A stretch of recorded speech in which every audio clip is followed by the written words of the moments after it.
சிவபெருமானுக்கு நாம் ஒரே ஒரு வில்வ தளத்தால் அர்ச்சனை செய்தால் நம்முடைய பாவங்கள் அனைத்தும் தீரும், செல்வம் சேரும், நாம் நினைத்த காரியங்களெல்லாம் நடக்கும், காரிய சித்தியாகும். இப்படி அநேகமான பலன்களை பில்வாஷ்டக மந்திரத்தில் சொல்லியிருப்பாங்க. அப்படிப்பட்ட வில்வ தளத்தால் சிவபெருமானை மகா சிவராத்திரி அன்று நாம் அர்ச்சித்தோம் என்று சொன்னால் நமக்கு சிவபெருமானுடைய அன்பானது அருளானது பரிபூரணமாக கிடைக்கும். சிவனுடைய அன்பே கிடைத்து விட்டால் நமக்கு வாழ்க்கையில் வேறு எதுவுமே தேவையில்லை.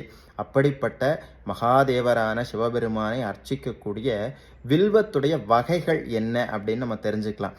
இங்கே 5 விதமான வில்வ தளங்கள் இருக்குது. இதுக்கு பேர் ஏக வில்வம், ஒரே தளமாக இருக்கும் ஏக வில்வம். இது திரிதள வில்வம், அதாவது நம்ம பொதுவாக எல்லா இடத்திலும் பார்க்கக்கூடிய திரிதள வில்வம். சிவபெருமானுடைய 3 கண்களை குறிக்கக்கூடியது திரிதள வில்வம். இது சற்று வித்தியாசமாக இருக்கும் காசி வில்வம். காசி சிவபெருமானுடைய உக்ர வடிவமான பைரவர் ஆட்சி செய்யக்கூடிய ஸ்தலம். அதனால் சிவபெருமானுடைய உக்ர ரூபத்தை குறிக்கக்கூடிய அந்த நெற்றிக் கண்ணானது பெரிதாகவும் மற்ற 2 கண்கள் சற்று சிறிதாகவும் இருக்கக்கூடியது.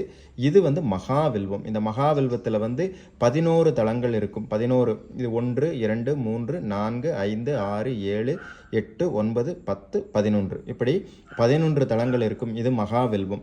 இது ராஜவில்வம், 16 தலங்கள் வரை இருக்கக்கூடியது ராஜவில்வம். இப்படி 10 கவுண்ட் பண்ணால் தெரியும். 1 2 3 4 5 6 7 8 9 10 11 12 13 14 15 16 தலங்கள் இருக்கக்கூடியது இது ராஜவில்வம் அப்படின்னு சொல்லுவாங்க.